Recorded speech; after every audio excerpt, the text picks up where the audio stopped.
We are monitoring 2 wildfires this afternoon in your wildfire watch. Right now, crews in northeastern Arizona are still battling the Oak Ridge fire. Crews telling us that fire is 6% contained.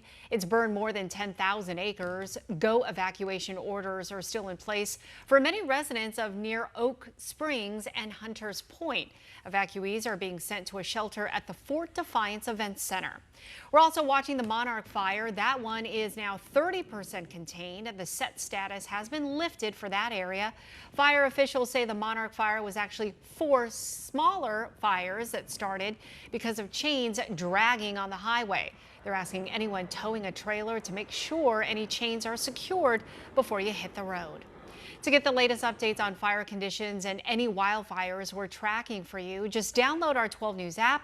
You can scan the QR code on your screen right there, right now, and it'll take you to a page on our website dedicated to all our wildfire coverage.